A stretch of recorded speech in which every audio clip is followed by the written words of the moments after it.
Hi everyone, this is Nick Jacobs, your intermediate algebra instructor here at Yavapai College. I just wanted to go through some problems on chapter 10 as we review for the chapter 10 exam, which will be our third exam in the class. So let me get started here. I chose these problems from the chapter 10 practice exam. And as I go through these, I'll also be talking about some of the concepts within chapter 10 as well. So chapter 10, we had started out with radical expressions, and we had problems like this in section 10.1 when we had to evaluate these radical expressions by hand, if possible, and then just kind of simplify them down all the way. So a problem like this, we had that property, it was called kind of the product property, where basically what we can do is we can break up these things. The coefficient in front of the radical expression here is the -729. And we can say that that is, the cube root of -729 times the cube root of x cubed. And we remember here that when we take the cube root here of a negative number, it is, well, we can do that. We can take the cube root of a negative number because three negative numbers times themselves are going to give us a negative number. So let's do that. If I have the cube root of -729, that actually works out as a whole number, as a -9 here. I should say it works out as an integer there, but so that one works out. That's -9, and then the cube root of x cubed. Remember, our property here is we can just kind of cancel the 3 and the 3 here when these are the same. So the cube root of the same thing is just going to be x here. So really it's -9 times x, or -9x. So that's the first problem that I wanted to do. Let's go on to number 11 on our chapter exam, or chapter 10 practice exam. By the way, you'll notice that some of the problems that I do on this video are either similar or almost exactly the same as the ones that you'll do on your test. So this one is use positive rational exponents to simplify the expression. Assume all variables are positive. So what we do here is we take our property of exponents that says if we have something in parentheses and it's being raised to a power, I can basically distribute that power to both the numerator and the denominator. So what I can do here is I can say this is x to the 8th, and then kind of raised to the 3/4 over 16 raised to the 3/4 power. And then in this one, I can distribute here. So I can take 8 times 3/4. Well, what is 8 times 3/4? Remember a little bit of fractions. We can write that as 8 over 1 times 3/4. And we can do a little bit of cross canceling here. That would be 2 times 3 is 6 over 1. So that's just 6. So this is just x to the 6th. And then 16 to the 3/4. If you want to, you can type it in like that on your calculator. Or you can do, that's also equal to the 4th root of 16 to the 3rd, which ends up actually just being 8. So either way you type it in like this on your calculator, or the 4th root of 16 to the 3rd, it ends up being 8. So it's x to the 6th over 8. And that's all simplified. Number 15, simplify the following expression. So this is some of the stuff that we did in 10.3. And we're kind of doing sort of the opposite of that product property that I talked about before, where, I can take this and I can kind of break it up as such. And we had, that first one that I did there and this was kind of like this. So I can break this up and then take the square roots of these. So the square root of 64, that's one of our perfect squares. That's just 8. Now the square root of x to the 4th, that's just going to be x squared. So the answer here is going to be 8x squared. But why, right? Why is that? So in this guy, we have that, you know, our index here is 2. Well, I had kind of showed you guys a trick here in our video that I can, or in our 10.3 video, that I can take the power here of the radicand and then divide it by the index. And so 4 divided by 2 is x squared. So for example, if I have the square root of x to the 100, that's just going to be x to the 100 over 2, or just x to the 50. Okay, a lot of people would say it's x to the 10th here, but that's not the case, right? They think, oh, the square root of 100 is 10. Well, square root of 100 is 10, but you got to think in terms of variables here, and their powers when we're doing this. So 100 divided by 2 is 50. Another question here. Again, we're assuming all variables are positive, so we don't have to you know, kind of worry about absolute values and things like that. But what we can do here is, this one I can probably make easier by combining them.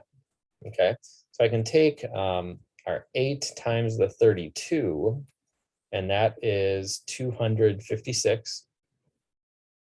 And then x times x is x squared. And the square root of 256 is one of our perfect squares. That is just 16. And then again, the square root of x squared is just x.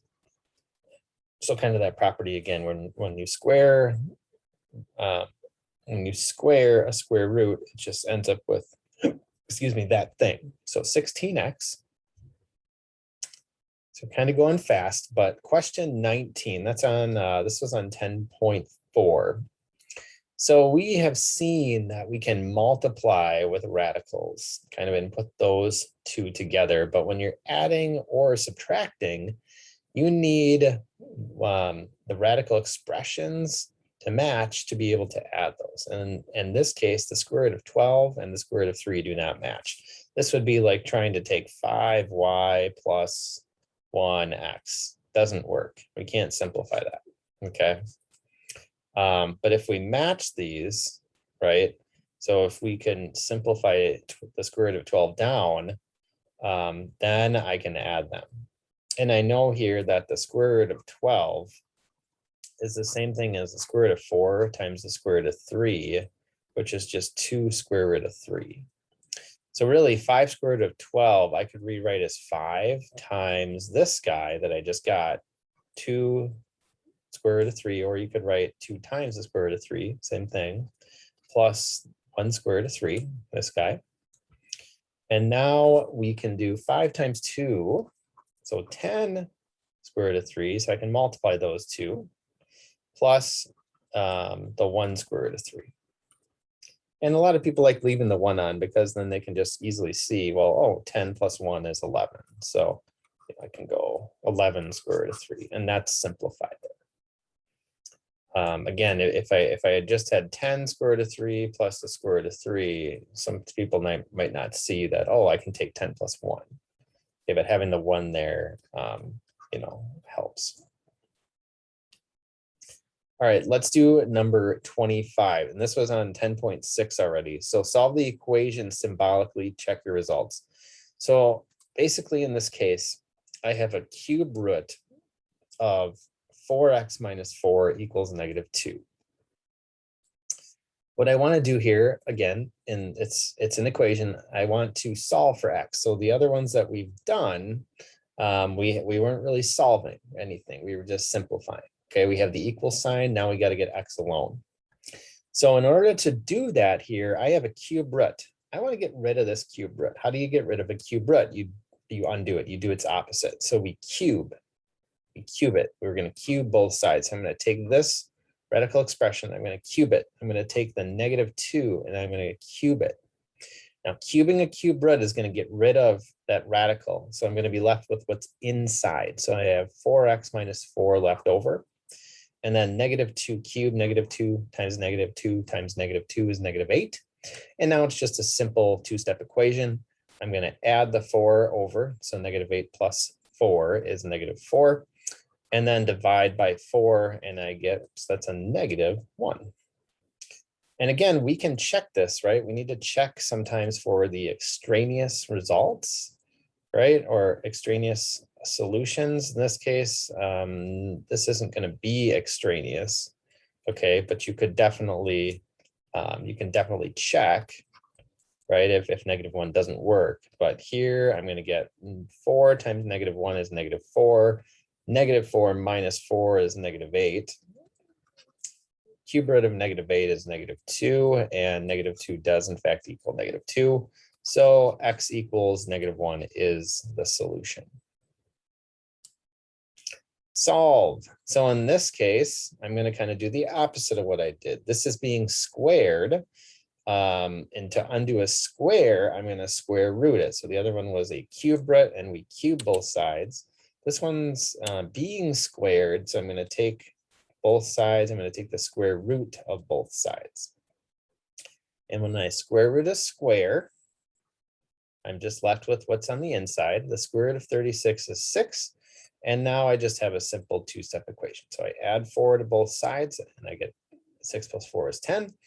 Divide both sides by 5, I get k equals 2. Again, you can substitute that in, but you don't have to check for extraneous solutions in this case because we have a square, okay?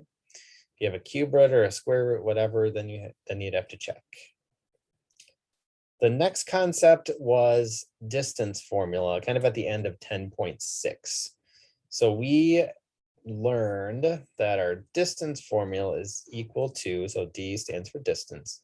The distance between 2 points is equal to the second x point is called x1 minus, or sorry, x2 minus x1, or x sub 2 minus x sub 1 squared plus y sub 2 minus y sub 1 squared. That's our formula. And when we're given a pair of points, what we do is we assign values to them. So we just assign, so this could be our first x point, so I call it x1. This is our first y point, right? So that's y1. This is our second x point, x sub 2. This is our second y point, so y sub 2. And once I do that and I know my formula, okay, so this is a formula, or this is our distance formula. For the distance between 2 points, I just substitute. So our second x point we had was 4. First x point was 8, so 4 minus 8 squared, plus y2 was -18, minus y1 was -15. Now be careful here, because you're minusing a negative. Okay, so that's going to become plus in the middle. And then I'm squaring all of that. So I need another parentheses there. So let's simplify a little more. 4 minus 8 squared. 4 minus 8 is -4. And then a -18 minus -15 is going to be -18 plus 15, which is -3. And now I'm going to square both of these. So -4 squared is 16, -3 squared is 9. 16 plus 9 is 25. Square root of 25 is 5. So the distance between the point the distance between the point 8, -15, and 4, -18 is 5 units. D equals 5. 33. On 10.7 here, we kind of got into imaginary numbers, okay, or complex numbers. And that allowed us to take the square roots of negatives. So recall, we defined I, or the imaginary number I, as the square root of -1. We then squared -1, and we got that that is equal to -1. I to the third, we kind of kept going, kind of as an optional section. We said that I to the third is -I. And then I to the fourth is just 1. So I to the fourth I get by taking I squared times I squared, or -1 times -1 to get a +1. But in this case, what we're going to use here is this fact that I is equal to the square root of -1. So how does that help me? That allows me to take the square root of a negative. So that means that I can break up the square root of -256 into the square root of -1, which is I, times the square root of 256.